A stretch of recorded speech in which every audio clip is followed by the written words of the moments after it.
નમસ્કાર વિદ્યાર્થી મિત્રો, ચાલો ધોરણ 11 સાયન્સ ભૌતિક વિજ્ઞાન આપણો આજનો જે લેક્ચર છે લેક્ચર નંબર 3 ચેપ્ટર નંબર 4માં સ્થાન અને સ્થાનાંતર સદિશો. તો સ્થાન અને સ્થાનાંતર સદિશો વિશેની આપણે વાત કરવાની છે. જોકે ચેપ્ટર નંબર 3ની અંદર આપણે સ્થાન વિશે અને સ્થાનાંતર વિશે ભણી ગયા, પણ મિત્રો આપણે અહીંયા સદિશ સ્વરૂપે એ સમજવાનું છે. તો સૌથી પહેલા સ્થાન સદિશ કોને કહેવાય? ઓકે, સ્થાન સદિશ કોને કહેવાય? તો એના માટે આપણે કોઈ એક નિશ્ચિત બિંદુને અનુલક્ષીને હું વ્યાખ્યા સ્થાન સદિશને આપું છું. કોઈ એક નિશ્ચિત બિંદુને અનુલક્ષીને ઓકે અન્ય બિંદુ કે કણનું સ્થાન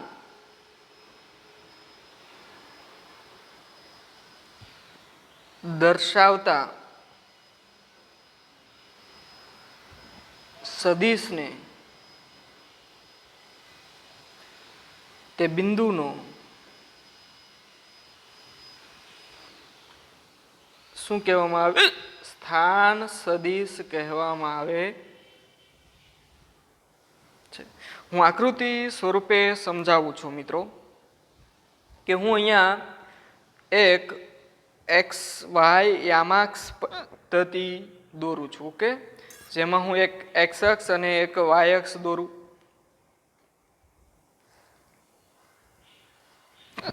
હવે મિત્રો આ ધન એક્સ અક્ષ અને આ ધન વાય અક્ષ એનું આ ઉગમ બિંદુ કહેવાય. ઓકે, માની લો કે કોઈ એક નિશ્ચિત બિંદુને અનુલક્ષીને, અહીંયા શબ્દ સાંભળજો, કોઈ એક નિશ્ચિત બિંદુને અનુલક્ષીને અન્ય બિંદુ કે કણનું સ્થાન, માની લો કે કોઈ એક બિંદુ અહીંયા આગળ આવેલું છે. ઓકે, પી બિંદુ. તો આ પી બિંદુનું આ નિશ્ચિત બિંદુથી જે અંતર છે, ઓકે, કે જે દર્શાવે છે એને એનો સ્થાન સદિશ કહેવામાં આવે. અહીંયા એક કણ સ્વરૂપે પણ હોઈ શકે કે અન્ય બિંદુ સ્વરૂપે પણ હોઈ શકે. અહીંયા આપણે બિંદુ લીધું છે. ઓકે, આ એક પી બિંદુ છે. તો મિત્રો કોઈ એક નિશ્ચિત બિંદુને અનુલક્ષીને આવું નિશ્ચિત બિંદુ અહીંયા કયું ગણાય? તો કે ઓ. આ ઓ થી પી સુધી જે સદિશ દર્શાવવામાં આવે, એટલે કે કોઈ એક નિશ્ચિત બિંદુને અનુલક્ષીને અન્ય બિંદુ કે કણનું જે સ્થાન દર્શાવે, તો મિત્રો આ જે છે એ શું કહેવાય? એને સ્થાન દર્શાવે કહેવાય. ક્યાંથી? તો કે ઓ થી લઈને પી સુધીનું આ સ્થાન દર્શાવતો જે સદિશ છે એને મિત્રો આપણે શું કહેવામાં આવે? સ્થાન સદિશ કહેવાય. ઓકે, આને શું કહેવામાં આવે? સ્થાન સદિશ કહેવામાં આવે છે. અને સામાન્ય રીતે સ્થાન સદિશ દર્શાવવા માટે જે નિશ્ચિત બિંદુ રાખવામાં પસંદ કરવામાં આવે એ ઉગમ બિંદુ જ હોય છે. સ્વાભાવિક રીતે શું લેવામાં આવે છે? એ ઉગમ બિંદુ જ તરીકે લેવામાં આવે છે. એટલે આપણે કહેવાય કે આવું નિશ્ચિત બિંદુ તરીકે, નિશ્ચિત બિંદુ તરીકે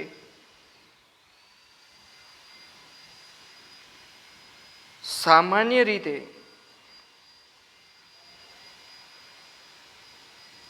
ઉગમ બિંદુ ને લેવામાં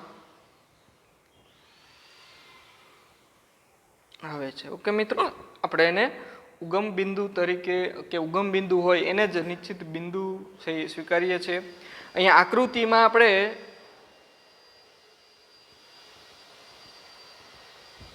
ઓ એ નિશ્ચિત બિંદુ તથા પી એ કોઈ કણ છે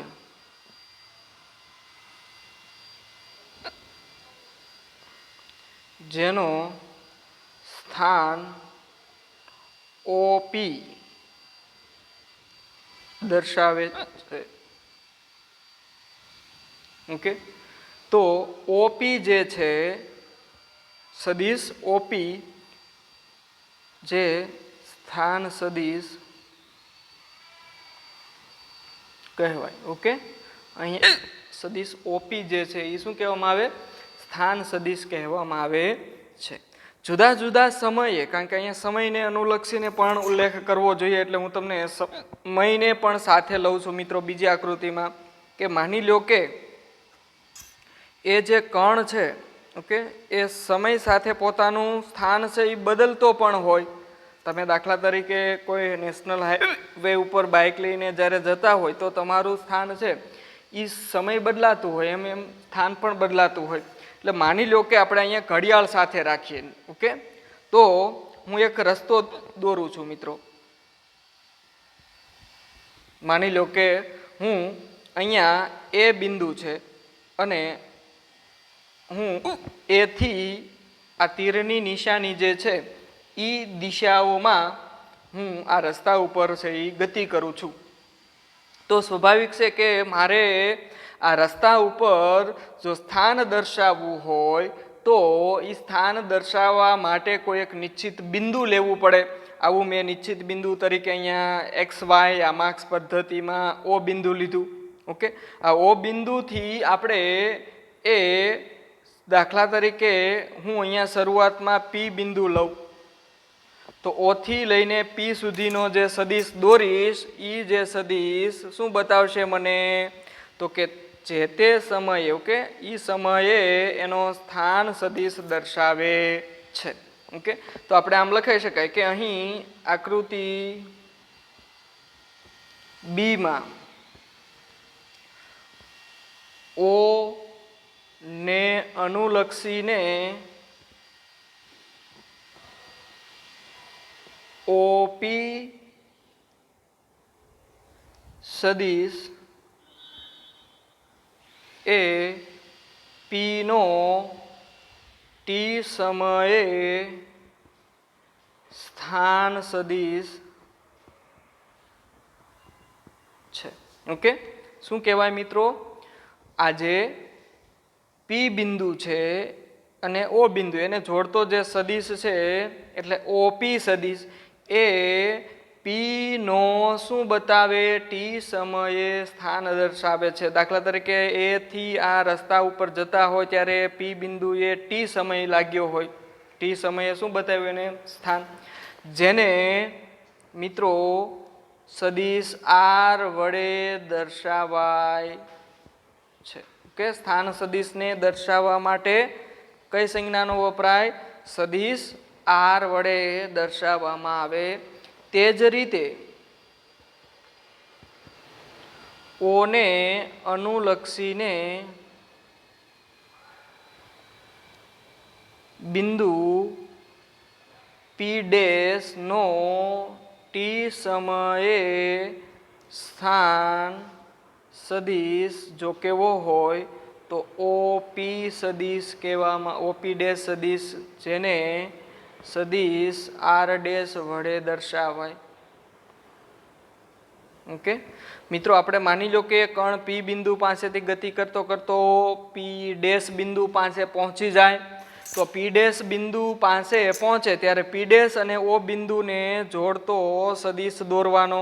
એટલે એ જે સદિશ હોય એ ઓપી ડેશ સદિશ થાય અને એને આપણે કોના વડે દર્શાવાય? તો કે સદિશ આર ડેશ વડે દર્શાવાય. તો આર ડેશ જે સદિશ છે ઈ શું કહેવામાં આવે છે? તો કે ટી સમયે પી ડેશ નો સ્થાન સદિશ.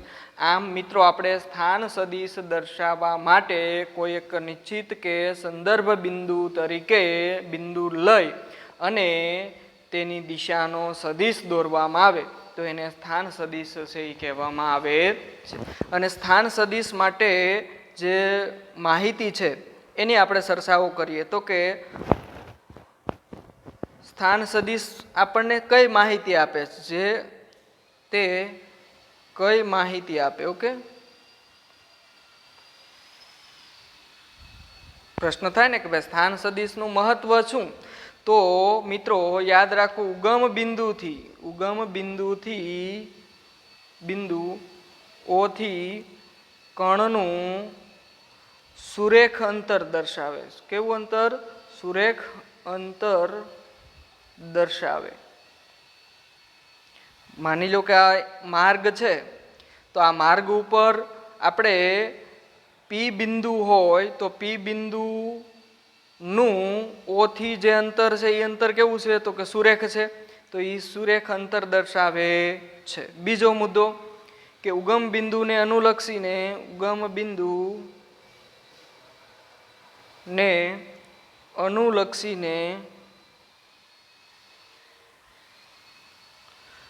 કણની દિશા દર્શાવે છે. ઓકે, અહીંયા આપ જોઈ શકો છો કે મેં આકૃતિમાં જે આર સદિશ કે આર ડેશ સદિશ દર્શાવ્યું એમાં તીરની નિશાની દર્શાવી. આ તીરની નિશાની શું બતાવશે? તો કે કણ છે એની દિશા દર્શાવે છે. ઓકે, એટલે ઉગમ બિંદુને અનુલક્ષીને કણની શું બતાવે છે? દિશા પણ દર્શાવે છે. મિત્રો આમાં આપણે સ્થાન સદિશ છે એ જે તે સમયે કણનું સ્થાન કેવી રીતે દર્શાવવું એ આવી રીતે સમતલમાં આપણે જુદા જુદા સમયે જુદા જુદા સ્થાન ઉપર એના ઉગમ બિંદુથી કે નિશ્ચિત બિંદુથી સ્થાન સદિશો દોરીને એ દર્શાવવામાં આવે છે. મિત્રો તો આપણે સ્થાન સદિશની ચર્ચા કરી. હવે આપણે જોઈએ મિત્રો સ્થાનાંતર સદિશ કોને કહેવાય. ઓકે, તો સ્થાનાંતર સદિશ આપણે જોઈએ. સ્થાનાંતર સદિશ, તો સ્થાનાંતર સદિશની અંદર આપણે સામાન્ય રીતે સ્થાનાંતર વિશેની વાત છે એ ચેપ્ટર 3માં કરી કે ભાઈ પ્રારંભિક સ્થાન અને અંતિમ સ્થાન. જ્યારે આપણે કોઈ બિંદુના ખ્યાલ હોય ત્યારે અંતિમ સ્થાન માઇનસ પ્રારંભિક સ્થાન એને શું કહેવામાં આવે? સ્થાનાંતર કહેવામાં આવે. તો અહીંયા હું સૌ પહેલાં એક આકૃતિ દોરું છું. આ આકૃતિ ઉપરથી આપણે સ્થાનાંતર નક્કી કરવાનું છે. ઓકે, તો આપણે જોઈએ કે આકૃતિ જે અગાઉ આપણે પહેલી દોરી એમાં ટી સમયે કણ ક્યાં હતો? તો કે પી ઉપર, અને ટી ડેશ સમયે અહીંયા જોઈ શકીએ આપણે આકૃતિ, આ જે અગાઉની આકૃતિ છે એમાં ટી સમયે પી પર અને ટી ડેશ સમયે ક્યાં છે? તો કે પી ડેશ પર. ઓકે, તો કણના પ્રારંભિક અને અંતિમ સ્થાન, તો આ એનું કયું સ્થાન કહેવાય? પી ઈ પ્રારંભિક અને પી ડેશ ઈ અંતિમ સ્થાન.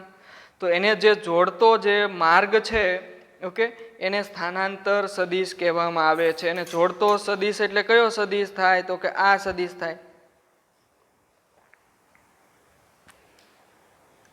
ઓકે, તો આને જે છે એ શું કહેવામાં આવે છે મિત્રો? સ્થાનાંતર સદિશ. ઓકે, આને શું કહેવામાં આવે? સ્થાનાંતર સદિશ. તો આ આકૃતિ ઉપરથી આપણે સ્થાનાંતર સદિશની વ્યાખ્યા કંઈક આવી રખાય કે કણના પ્રારંભિક સ્થાન અને અંતિમ સ્થાન. ઓકે, કણના પ્રારંભિક સ્થાન અને અંતિમ સ્થાન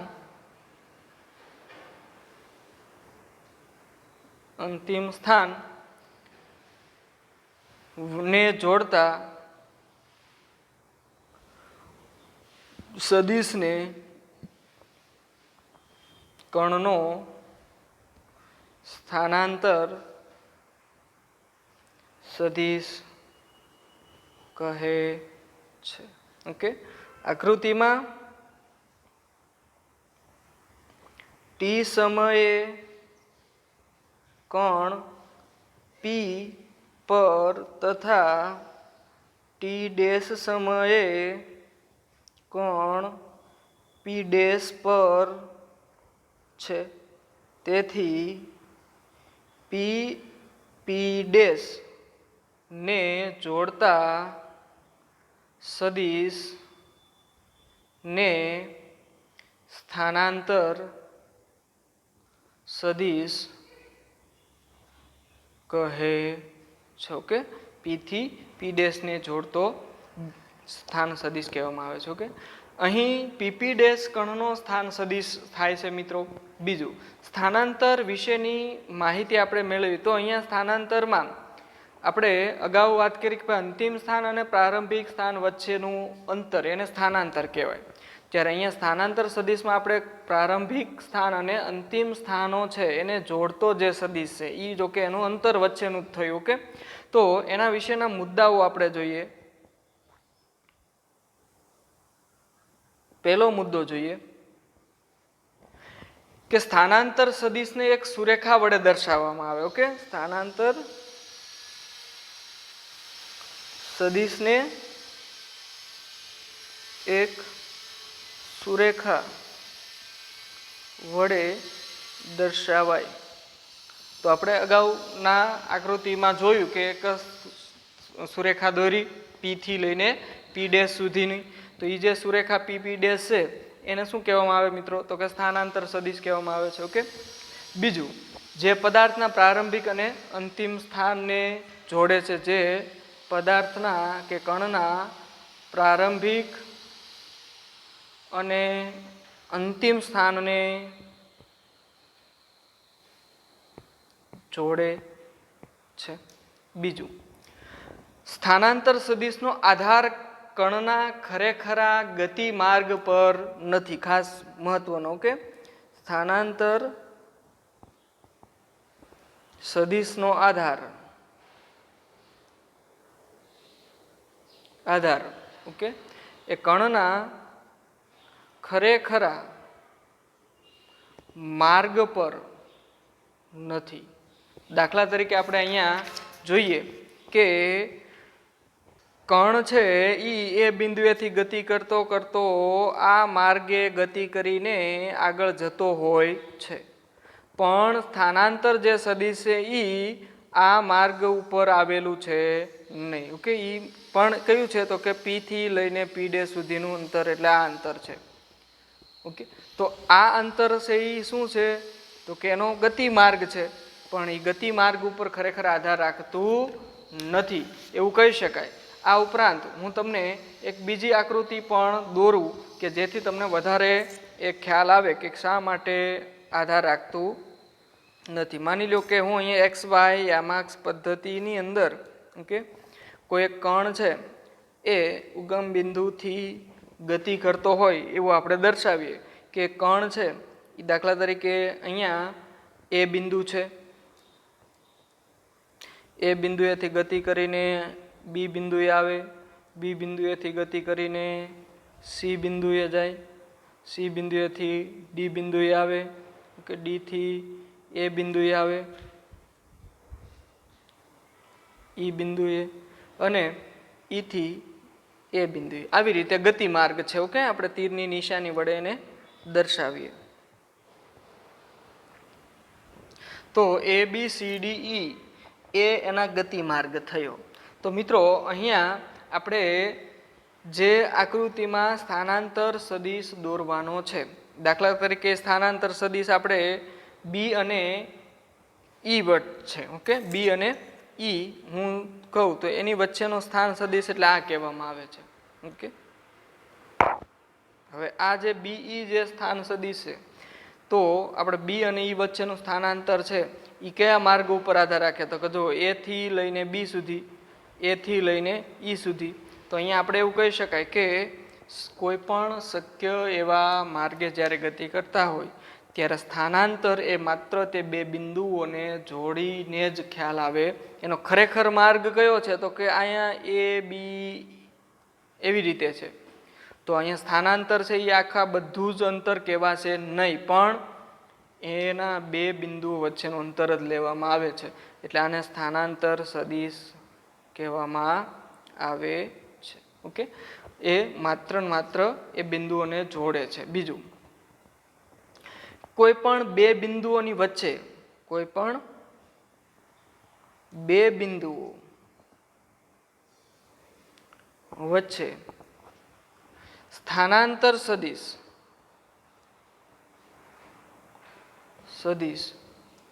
નું માન એટલે કે મૂલ્ય ઓકે ગતિમાન પદાર્થની પથ લંબાઈ જેટલું અથવા નાનું હોય.